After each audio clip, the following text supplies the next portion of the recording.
Car खेलने के लिए, टाइम वेस्टर। और परमेश्वर ने कहा मैं इसको अप्रिय, मैंने इसको अप्रिय जाना।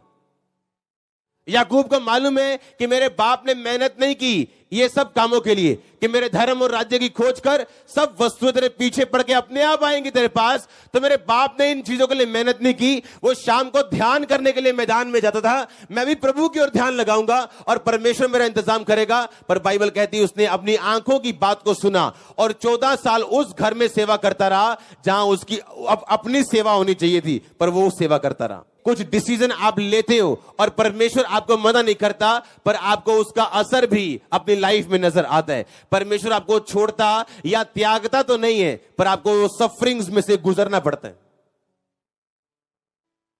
जो चीजें आपको महान बनाती है वो क्या है? छोटी, पर है क्या? बड़ी।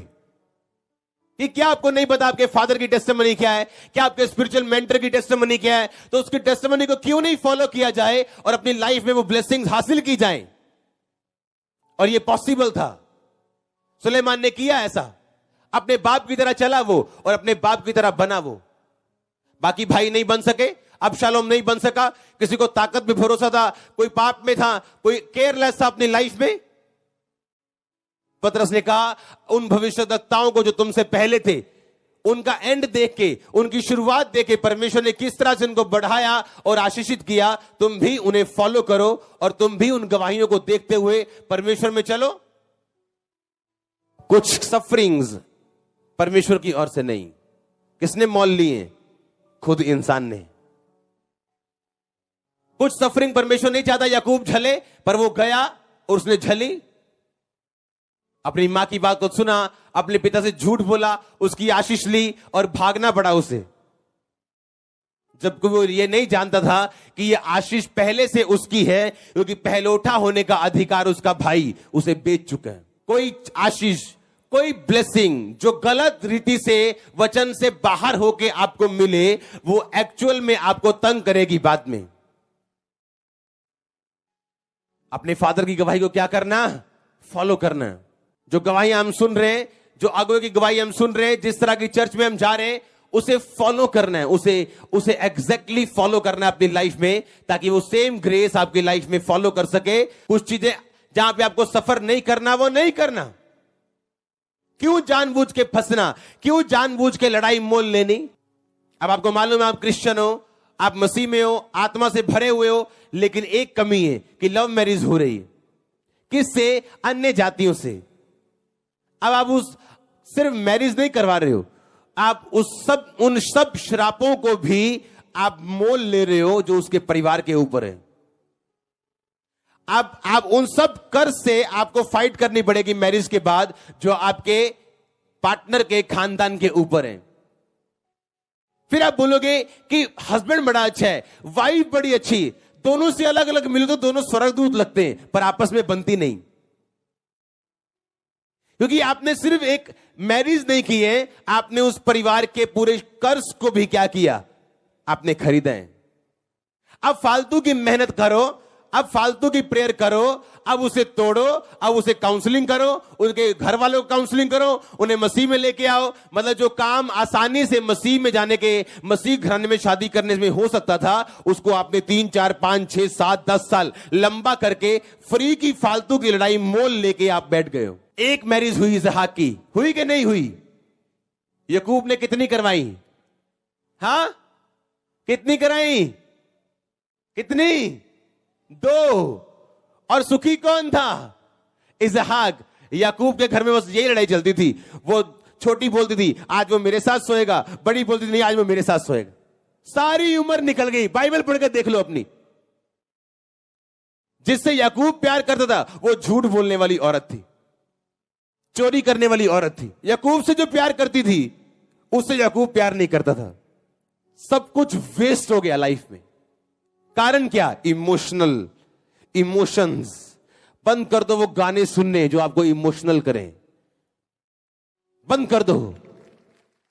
कुछ लोग बोलते हैं याकूब ने भी तो लव मैरिज की थी, उसके जैसी लाइफ चाहते हो तो कराओ, फिर जाओ फंसो, फिर वो मेरे पास आएगा, वो मेरे पास। सारी उम्र निकाल दी उन्होंने। कितने मेरी बात को समझ रहे हैं? अगर आप आसपास का माहौल ना समझे तो आप एक मूर्ख इंसान है। जब आप गाली देते हो अनुग्रह को, कि जो आप पे अनुग्रह हुआ आप उसको गाली देते हो, कि आपको एक ड्यूटी मिली, आपको एक जॉब मिली, अब आप चोरी कर रहे हो, आप गाली दे रहे हो प्रभु के अनुग्रह को, और प्रभु अपने टाइम पे जवाब देता है अगर एकदम से ना दे तो। परमेश्वर ने कहा जो अनुग्रह तुम पे हुआ उसे व्यर्थ मत जाने दो, जो ग्रेस तुम पे आई उसे व्यर्थ मत जाने दो।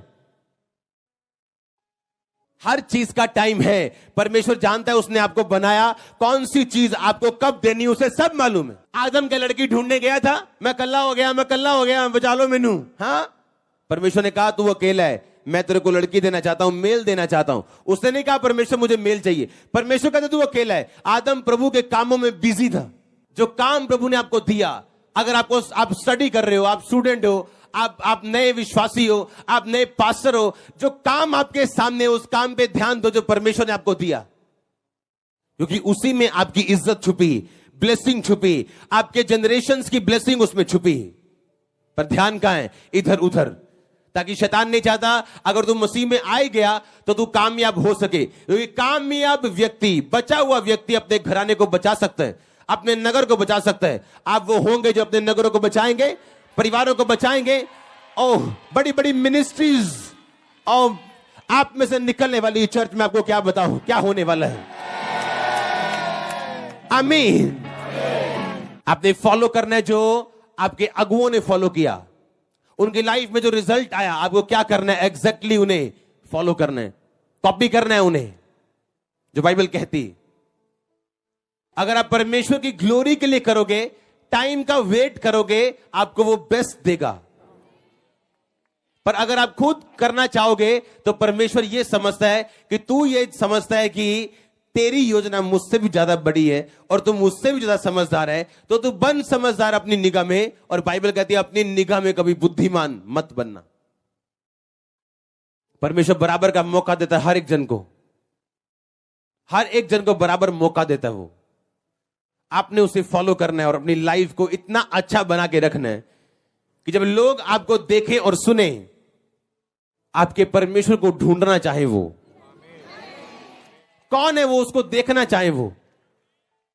आप एक बार अगर वो बोलो आप चर्च में चलो, तो वो सुबह 10 बजे की मीटिंग के लिए आपके घर में 7 बजे खड़ा हो कि कहीं मैं मिस ना हो जाऊं आज मीटिंग में जाने से। ये कौन सा परमेश्वर है जिसने तुझे पूरी तरह से बदल दिया, चेंज कर दिया? क्या आप नहीं जानते आप फल लाने के लिए चुने गए? आप चल के देखो, आपकी लाइफ का बड़े से बड़ा अटैक जिसे आज आप नोट करके लाए हो कि डॉक्टर ने ये कहा, ये कभी नहीं है, ये कभी नहीं हो सकता, या फलाने ने कहा, या कुछ भी ऐसा। इस लाइफ को फॉलो करके देखो, इस पवित्रता की लाइफ को जो मुश्किल है लेकिन असंभव नहीं, फॉलो करके देखो। आपका वो अटैक टुकड़ों में होगा, आपके सामने रो रहा होगा। मैंने कहा आप फॉलो करके देखो। मैं नहीं कहता मेरी लाइफ में निराशा नहीं आई, या मैं थका नहीं, या क्विट करने का मन नहीं किया। सब कुछ हुआ, पर मेरे चेहरे से वो कभी नजर नहीं आता था। रात को रोता था और सुबह परमेश्वर मुझे नई ताकत देता था, नहीं आगे बढ़ना है, आगे बढ़ना है। और जब कुछ साल बीत गए तो मालूम हुआ कि क्यों शैतान मुझे डराता था, क्यों मुझे धमकाता था, क्यों मुझे वो नीचे गिराने की कोशिश करता था, क्योंकि आज जो परमेश्वर मुझे देना शुरू कर चुका है। हालेलुया। उसके बाद जब सेवा शुरू हुई 2008 में, तब समझ आई क्यों शैतान मुझे घबराने की कोशिश कर रहा था। साल बीतते गए, महीने बीतते गए, ऊंचाई बढ़ती गई, बढ़ती जा रही, और आप मेरे साथ ऊंचे और बड़े हो रहे हो चर्च। आप चल के देखो इस लाइन के अनुसार, जो मैं आपको जो ट्रैक दे रहा हूं, चल के देखो उसके अनुसार। अड़े और खड़े रहने वाला स्वभाव, पाप में ना गिरने वाला, और अनुग्रह को गाली कभी मत दो। आमीन। आपको एक ग्रेस मिले और आप उस ग्रेस में पाप कर बैठो, ये गाली देना है अपने अनुग्रह को, अपनी ग्रेस को। आप जिस दिन अपनी ग्रेस को समझते हो कि जो प्रभु ने आपको ग्रेस दी है वो छोटी क्यों ना हो, और आप उसे गाली नहीं देते, आपको छोटी ग्रेस क्यों ना मिले। क्या ग्रेस आपको मिली कि आपके फादर ने आपको चर्च जाने के लिए अलाउ कर दिया। आप यंग लड़के हो, आप यंग लड़की हो, आपके फादर ने कहा, आपने कहा बाबा मैं चर्च जाना है, ओके जाओ। पर अगर चर्च आके आपने गलत काम किया, आपने उस ग्रेस को गाली दी आपने। और परमेश्वर नफरत करता है जब आप अपनी ग्रेस को गाली देते हो।